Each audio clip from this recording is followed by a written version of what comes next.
वर्धा में बालिका हत्याकांड के विरोध में आक्रोश मोर्चा। विभिन्न सामाजिक संगठनों ने की फांसी की मांग।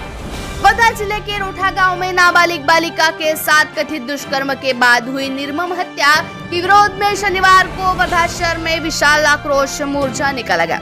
इस मोर्चे में जिले की विभिन्न सामाजिक, धार्मिक एवं स्वयंसेवी संगठनों के प्रतिनिधियों के साथ बड़ी संख्या में नागरिक और महिलाओं ने भाग लिया। प्रदर्शनकारियों ने आरोपी को कड़ी से कड़ी सजा देने और मामले की सुनवाई फास्ट ट्रैक कोर्ट में जल्द कर न्याय दिलाने की मांग की।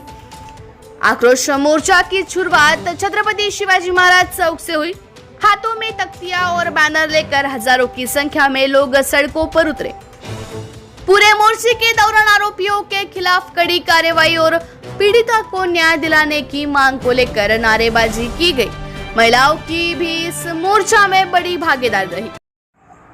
Salon beauty parlour association Maharashtra संघटन वर्धा श्रीकांत वाटकर उपाध्यक्ष।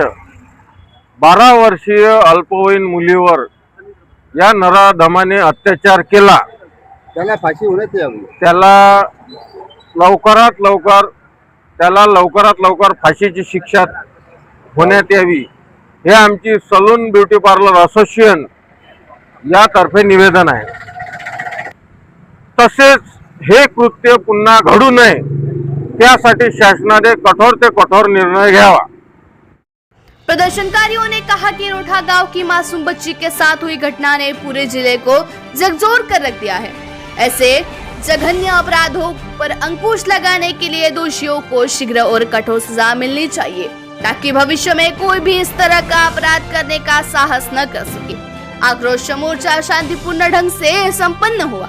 वहीं पूरे मार्ग पर पुलिस का कड़ा बंदोबस्त भी तैनात किया गया था। नमस्कार, मी निलेश कोरडे, सलून ब्युटी पार्लर असोसिएशन प्रदेश सरचिटणीस या नात्याने निषेध जाहीर करतो। आज होणाऱ्या आंदोलनाला आमच्या सलून ब्युटी पार्लर असोसिएशनचा पूर्ण पाठिंबा आहे आणि जे कृत्य घडलेलं आहे, त्या मुलीवर जे कृत्य घडलेलं आहे त्या आरोपीला कठोरात कठोर शिक्षा मिळावी अशी आमची इच्छा आहे। अल्पवयीन मुलीला न्याय मिळावा।